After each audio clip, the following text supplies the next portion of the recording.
Welcome to the Common Good Podcast, a conversation at the intersection of remembering, belonging, and place. I'm your host, Rabbi Miriam Turlinchamp. In this episode, we talk to David Korten. David is the founder and president of the Living Economies Forum, co-founder of Yes Magazine, and a full member of the Club of Rome.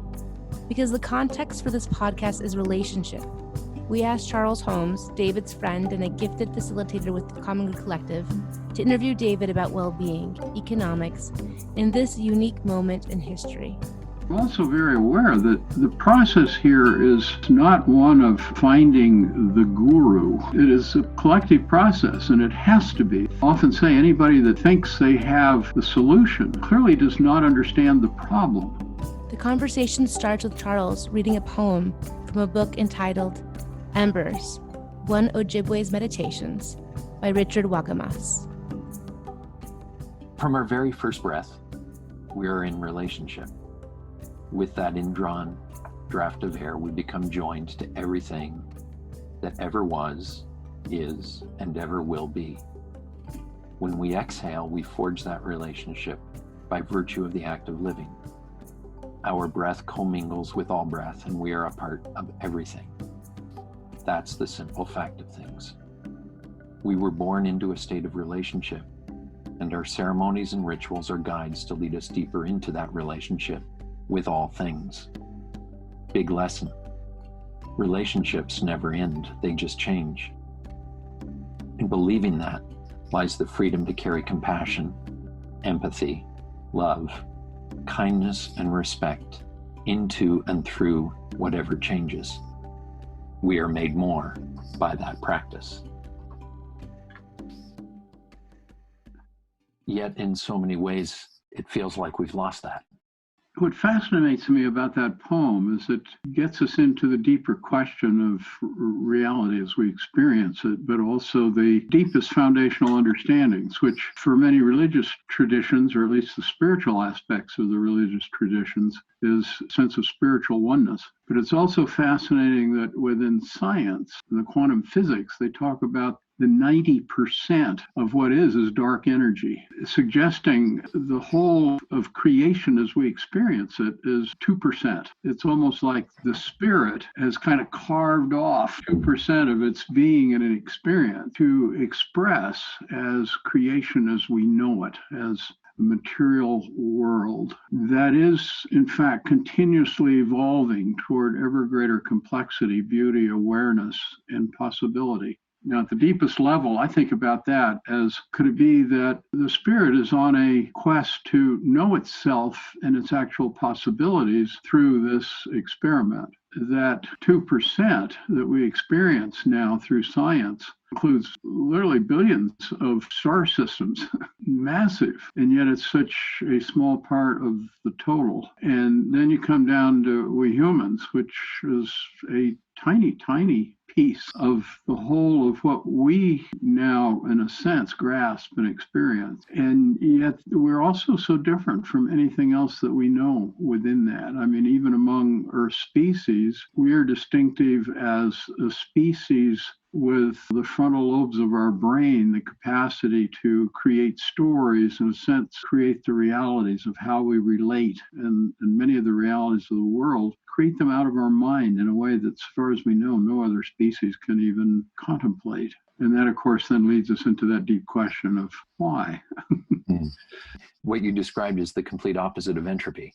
Yes, it is. As far as I know, science has never really confronted this contradiction, but it is a fundamental contradiction between their theory of entropy and their observations about how creation, the cosmos, unfolds. Entropy is supported essentially by microevidence, that within microsystems, there's obviously that piece. In some ways, you think about life, what we recognize as living organisms, they're actually in a constant struggle against entropy. And as soon as that struggle against entropy stops, and we call that labor, life's labor. And as soon as life stops laboring against entropy, that's death. The most immediate experience of that, of course, is our own bodies, which are comprised of tens of trillions of individual cells, including all sorts of microorganisms. Our existence as human beings depends on that incredible self-organization of those trillions of beings in ways that we have only the foggiest understanding of, literally just beginning to recognize the nature of it, let alone understand how it happens. The complexity and the lack of understanding, and we're certainly facing that right now with this COVID-19, what's occurring in the world and how little we realize we know. I'd just be really curious to hear, David, what's emerging for you in this time? I mean, we're, as you and I are having this conversation here towards the end of May, 8-9 weeks into a global pandemic. What is it that's striking you? What's emerging? Well, my attention is particularly focused on the larger human reality that we're literally organizing economically based on deeply flawed economic theory. We're organizing in ways, defining our relationships with one another in nature in ways that we're literally destroying Earth's capacity to sustain life. And since we are living beings born of and nurtured by a living Earth, our very existence depends on the well-being of Earth as a living being, which is really about the Earth's community of life. So you think about the analogy to our individual body, but then you've got this whole planet that is literally alive because all these living organisms have brought it to life. And somehow we humans were introduced into that process. I think of the human existence as creation's most daring experiment, at least that we know of, in the creative potentials of a self-reflective consciousness with the power to choose its nature and to choose its future. Boy, so far we have really gotten it wrong, which is not just our current situation. The current structures are really an extension of 10,000 years of an imperial, we call it civilization, but it's hardly civilized, but a set of imperial structures by which the few control and dominate the many, including control and exploitation of Earth systems. Most recently, we do that basically for the sole purpose of making money, which then gets into the obvious thing. I mean, you think about it, it's self-evident. Money itself is nothing but a number. It has no existence outside of the human mind. And yet, here we are putting ourselves on a path to self-extinction for the sole purpose of growing those numbers, which, by the way we structure society, gives a very few people the power to essentially control everything and drive the extinction process faster for the purpose of growing their numbers. You and I have had this conversation a few times now as this beautiful, very short but powerful paper you've written over the past number of months that was just recently featured in the International Science Council. These three basic truths that you highlight in that paper, and we're featuring this on the Common Good Collective website as well, are just so, I mean, they are both basic and so self-evident. Human well-being depends on the well-being of the living Earth. It is a living entity. Humans are choice-making species of many possibilities, and you've spoken about how we create stories, we create our realities, we choose our future by the choices we make, and the drive to grow money, as you've just pointed out, imperils, jeopardizes our human future. And it's all about an economic that absolutely does not recognize that we're living beings. And it literally denies the very existence of community. And yet, if you have the most remote understanding of life and how living systems self-organize to create and maintain the conditions of their own existence, life can exist only in living communities. Wow. So what is the antidote to that? Change the story. Say more. I've so loved your writing on the stories we've told ourselves and the importance of changing that story. But it just starts with acknowledging we're living beings, born of and nurtured by a living Earth. Life exists only in communities that self-organize to create and maintain the conditions of their own existence. And we have to learn to live and organize as communities. It's so astonishing if you look at the statistics, and of course deeply alarming, not just of the larger environmental frame, but the statistics on the increase in the number of single-parent families, even more the number of single-person households, particularly in our supposedly more advanced countries like the United States and Japan and South Korea and so forth. like a third of these societies of people that literally live alone. And then you think about, we've created a society in which instead of people growing their own food as a community in relationship to their land and nature, most of us absolutely depend on money for food, for water, for entertainment, for transportation, for a place to live. And if you don't have money, you're resigned to homelessness. You still got to get money or you're going to starve. Once you've got a society set up that way, if I could be the person who controls the creation and distribution of money, I have got ultimate power and control of society. So this is where you begin to think about the economics or the economic structures. And then you begin to look at the money system. And it's fascinating to me how little understanding, the people who have the least understanding of money tend to call themselves economists. The way they think about the economy is totally in terms of flows of money. And not the fact that we depend on a living earth exactly to sustain us. The denying of the earth. So then you think, well, if you've got people that don't understand money and yet frame the economy totally around money and ignore our nature as living beings, how effective do you think they're going to be in providing us with the theories that we use to decide how we're going to organize as societies and how we're going to live? I would run screaming from that possibility, and yet that is exactly what we are into. You've been listening to the Common Good Podcast, a conversation at the intersection of remembering, belonging, and place. As the conversation moves to changing the collective story, we wanted to stay for a moment in the self-evident truth of the interconnection of all things. This poem by Hannah Stevenson is called Ancient Language. If you stand at the edge of the forest and stare into it, every tree at the edge will blow a little extra oxygen towards you. It has been proven, leaves have admitted it. The pines I have known have been especially candid. One said that all breath in this world is roped together, that breathing is the most ancient language. Now back to Charles. Changing the story is about engaging the collective, the broad collective. And this gets to the importance of the collective versus the individual. And also, some might say on the surface, changing the story, that's pretty simplistic, David. Yeah, and it's actually that simplistic is a source of our hope. Here's a piece of that. If you begin to think about our institutions, and of course, we're both schooled in organizations. So, we're supposedly schooled in how institutions shape our behavior. And yet, if you think about it, our institutions of government, corporations, or any set of business and money, none of those have any reality outside of the human mind. And yet they're absolutely dominant in terms of how we organize our rewards and punishments and so forth in our relations with one another, and how we ultimately then live with one another on earth. But there is literally no barrier to rapid change in how we perceive our story outside of the human mind. So you change the story, you then change the structure, the institutions, the systems that in turn lead to the changes in behavior. And certainly in these last 2 months, we've seen examples of how quickly that can happen. And, in some ways, it's like nature has been trying to get our attention with climate change and all the aspects of that.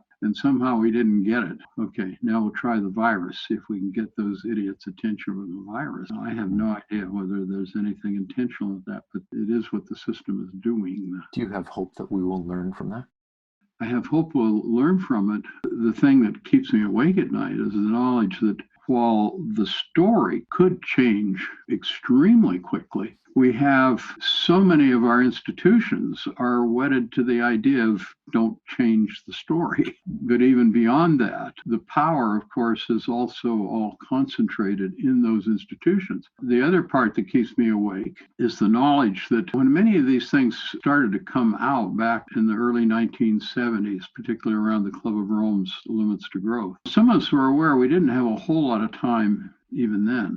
Now we're in a situation where we have no time at all. The changes have to be almost instantaneous. So is that possible? I frankly see no reason to believe that it is, but I'm also aware that unless we act with the belief that change is not only necessary, it is possible, then we don't attempt the change and our belief becomes a self-fulfilling prophecy.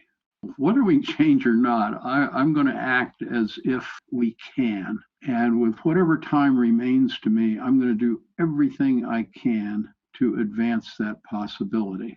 What is it that you would offer to others to act as if? I'm hearing very clearly the importance of the collective changing the story. But what's the action? What is it that we can do as individuals? One of the things that's very fascinating to me currently in the midst of the coronavirus, it's actually a juxtaposition between myself and my wife, Fran. My focus is on the global, and it's on these very large framing issues. It's on my relationships with colleagues like yourself that are also working globally at basically very high system levels. Fran is focused on the local here on our island of Bainbridge. What you see here, I mean, we've been very fortunate and we have very, very few cases and very few deaths. But it's fascinating what's happening in our community because Fran's church and all the different groups that she belongs to, they are strictly observing physical distancing rules, and most all their conversations are over Zoom. And at the same time, the relationships seem to be shifting. It's a local parallel to what I'm experiencing globally. People are asking much deeper questions. They're setting much bolder agendas. They're relating with one another in much deeper ways. I think part of it relates to Zoom somehow, though it separates us physically, creates more conversation. Instead of giving each other lectures, we actually have discussions. And I think that's fundamentally part of our learning, which is another theme that I find just absolutely essential to our development of societies and communities and so forth. The whole frame of social learning and even learning to learn together as we, in a sense, collectively deepen our understanding of ourselves and our relationship to whatever this larger reality is that we're confronting in some very difficult but essential ways.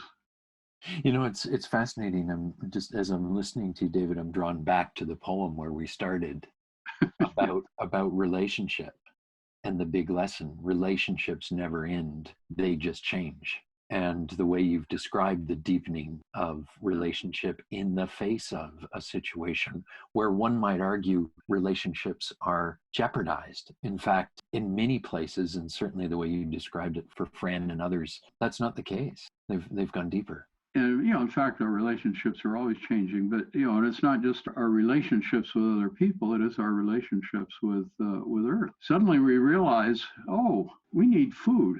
Where does food come from? Well, I get it from a supermarket, but oh my, if the supermarket doesn't get it from the farmers, and oh, some of these farmers are on the other side of the world. Now, well, we got farmers right here.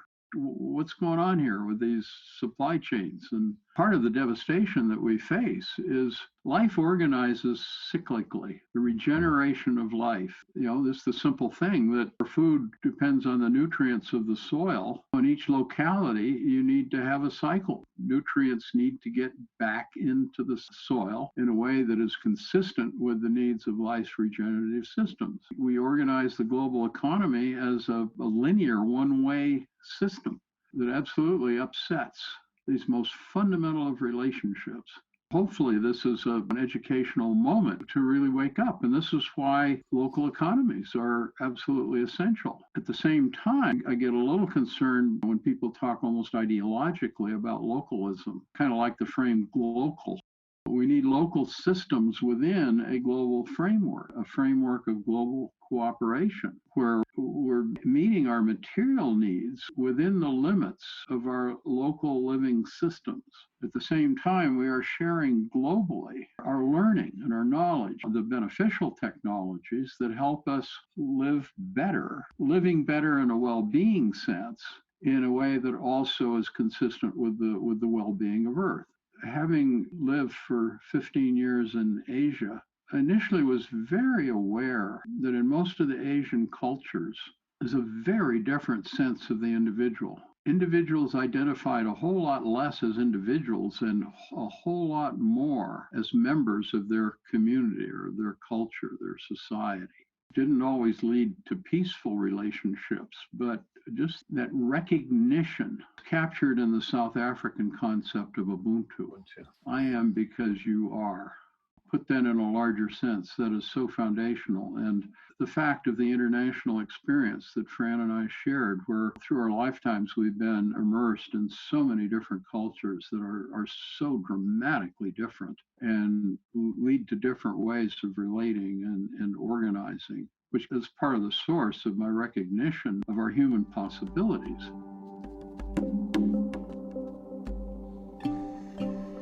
Thanks for listening. You can find more information about David and Charles in the show notes. If you like this conversation, we have good news. David and Charles will be speaking with Peter and John on June 16th for the upcoming Common Good conversation. Be sure to find the link in the show notes and register. The Common Good is hosted by me, Rabbi Miriam Turlinchamp, and produced by the incredible Joey Taylor with music from Jeff Foreman.